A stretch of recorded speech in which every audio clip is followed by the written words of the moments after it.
So what's up, kamusta? Ayos ba tayo dyan? So nandito tayo ngayon sa may Honda Baliwag branch dito sa may Sabang.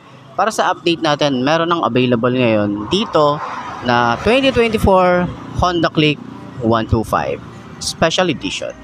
Ito yung matte red at maganda yung itsura nito. So umpisa na natin yung walk around para dito ayos na ayos yan. My hands stable, I feel able to turn the tables, I could do this. Just keep moving, keep your hands up, stupid. I feel lucid, a new viewing. I can see the end, I can see my future, I can view it. It's right there for the taking. Everything I've ever wanted, dreams are just waiting. I just gotta fight for it, willing to die for it, willing to like soreness, I just need a hike for it. I'm standing up. So ayun na nga, para sa presyo nito, ang special edition, itong kulay matte red, tsaka itong blue. Ayan, mapapansin natin yan kung ano nga ba yung special edition at kung bakit siya special edition compared dun sa mga ibang standard edition, di ba? Bago natin i-walk around, ayan, meron tayong price dito, updated price po yan, Honda Click 125S edition or special edition, okay?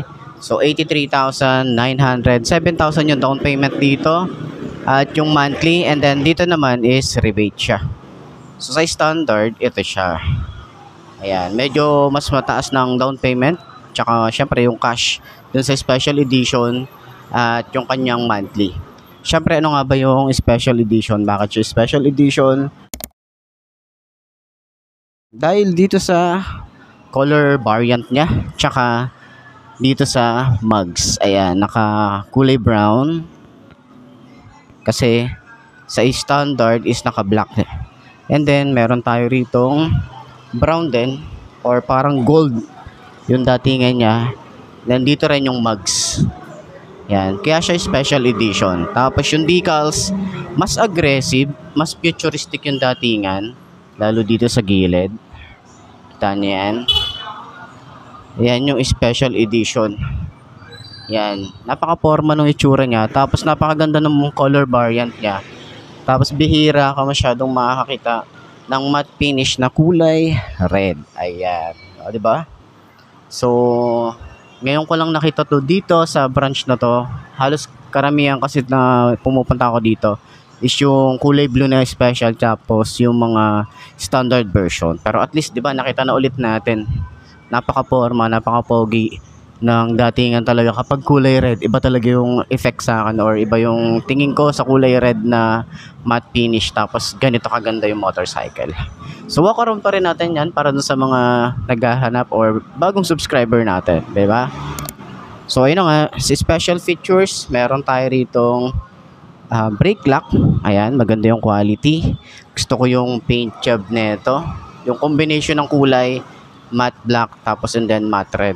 Meron pa rin tayo ritong Honda, and then may pa M-shape pa rin yung ating front view dito sa ating handlebar, and ma-appreciate natin yung mga lining dito. Ayan, yung mga pa-curve na design.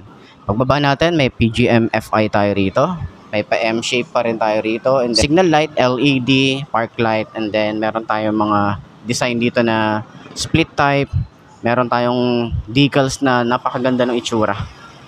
Yan, sumasabay. Kulay gold and kulay black. Tapos may click na maliit dito. May Honda dito sa side. And then kulay gold and kulay red. Then faded na gray. Ayan. Maporma talaga yung dating ng ating Honda Click pagdating sa headlight.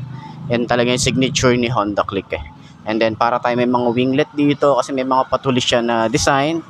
And then naka-combi brake na rin ng isang to. Maganda rin yung paint job para dito sa kanyang fender. Para siyang merong mga glittery effect yung datingan niya.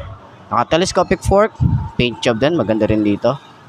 Wavy design yung kanyang disc brake, naka-Tokiko yung kanyang caliper, single pad caliper, naka-mugs, tubeless na rin to. Ang size dito is 90 by 80 by 14. Maganda yung tires niya, mabalahibo. Tapos mukhang hindi ka tinipid dito kasi nga ang kanyang brand is Federal na rin. Maluwag din yung ating kulay board, and then yung ating battery nandito pa rin sa side. Meron pa rin naman tayo ritong side stand kill switch, and then smooth lang din yan. 'di ba? Napaka-smooth lang. Yung ating foot pegs para sa angkas, simpleng-simple lang. Pero combination ng rubber and metal. And then yung talagang nagustuhan ko rin dito, yung bagong decals dito sa version na to. Ayan, yung click, malaki na siya. 'Di ba? Tapos yung liquid cooled nandito, and then yung PGMFI nandyan. Then kulay gold and kulay black yung datingan niya. Tapos so, naka ESP yung kanyang panggilid. Pero malay naman natin maging ESP Plus din to. Tapos upgrade dito, 'di ba? Magkaroon ng keyless, malay natin, 'di ba, sa mga susunod na taon. Then malay natin na sumabay din to sa mga turbo, o 'di ba? Tapos yun na nga, meron tayo ritong Honda na naka-embossed, and then wala tayong kickstart dito. Naka-monoshock tayo. Ayan, naka-drum brake dito sa likod, pero sana dito gawin na rin nila no na disc brake dito sa likod. 'Di ba? Honda. Baka naman para at least 'di ba may bago ritong upgrade sa Honda Click 125. Size nga pala dito sa likod is 180 by 14, tubeless na rin to. Yung grab bar niya, maganda yung paint job, kulay brown. Diba? Tapos napaka-premium ng datingan. And then yung ating taillight dito is LED pa rin yan. Pati yung ating signal light, LED, plate light, may reflector, magandang fender. Napaka-flexible ng kanyang fender dito. And napaka-forma ng ating tambucho rito. Ayan, naka-single exit naman tayo rito. And then, yung ating cover, flexible din yan. And then, plastic to. Meron tayo rito swing arm. Okay. And then, syempre, naka-liquid cooled pa rin naman to. And then, maporma na cover niya. Dito rin sa likod, meron tayong tire hugger. Maiksi lang naman. Tapos, meron tayong goma pangharang sa putek. Upuan. Yan, premium din. Pero sana dito, nag-upgrade na din sila. Dapat ginawa na rin nilang tong kulay brown, 'di ba? Para at least sumasabay dito sa color nito, kulay brown na to. Tapos dito kulay brown din. 'Di ba? Wala lang, maiba lang, parang mas feeling ko mas bagay siya doon eh. So syempre, naka fully digital pa rin naman tayo. Wala pa rin binabago dito si Honda pagdating sa kanyang panel. Sana magkaroon ng TFT display to, no? Malay naman natin sa mga susunod na version. So meron tayong select and set emblem ng Honda.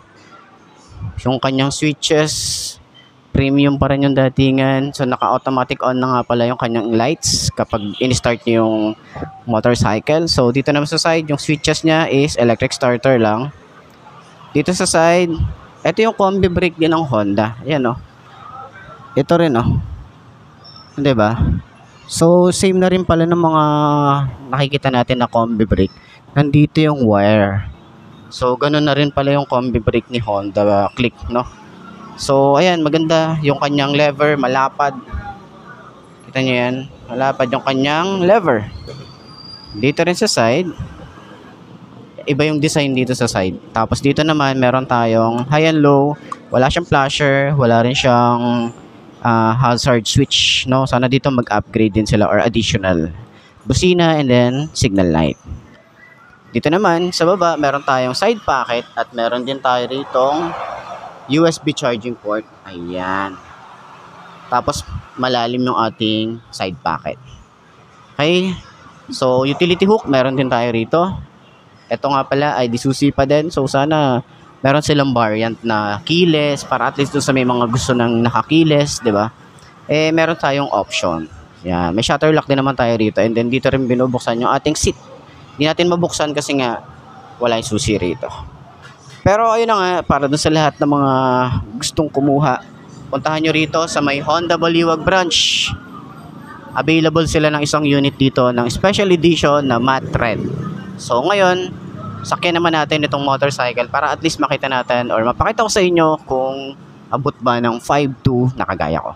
Let's go!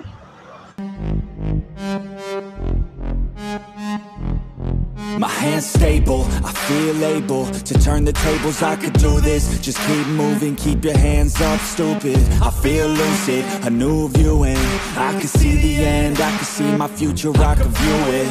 It's right there for the taking. Everything I've ever wanted, dreams are just waiting. I just gotta fight for it, willing to die for it, willing to like soreness, I just need to hike. So ayan, ito yung itsura natin dito. Okay, kapag sa side stand natin, abot ba ng 5 na nakagaya ko? Ayan. So ngayon na lang ulit ako nag-helmet, no, nagre-review. So bike check natin. Ganyan ang ating itsura natin dito. So naka-regular shoes lang naman tayo rito. Abot naman natin siya kahit di tayo nag-boots. So 5'2" yung aking height para doon sa mga gusto ng ganitong motorcycle. Shock. Yan, yung shock na ito, napakaganda talaga ng shock na ito. Napakalambot, napaka-smooth. Turning radius, malawak din. Ayan, hindi ka bibitinin nito sa mga liko, lalo sa traffic, diba? Tapos ramdam natin dito yung ganda ng upuan. And then pwede kang mag-angkas dito ng kahit medyo malapad yung ating angkas or yung OVR natin, kayang-kaya dito. Tsaka maganda yung shock na ito sa likod, diba? So hindi naman kailangan naka-dual shock sa likod eh. Pero yun, gusto ko yung upuan niya kasi yung lambot niya at yung tigas, nasa gitna siya. So kapag naglo-long ride tayo, di tayo masyadong masakit sa puwet, di ba? May mga ganong kasing case na kapag naglo-long ride tayo is talaga siya, masakit sa puwet, di ba? So pahinga din. So ayan, magaan yung motor, magaan. Ayan di ba? Kaya nating i-handle yan. Yan. So ganyan yung itsura natin. And then madali lang din naman siya ang i-center stand. Napaka-smooth lang din. Ayan. Yan yung itsura natin dito. So sa lahat ng mga gustong kumuha ng ganitong motorcycle, puntahan nyo na lang dito sa may Honda Baliwag branch para sa mga ganito, sa mga ganitong naghahanap. Okay? So ayos na siya.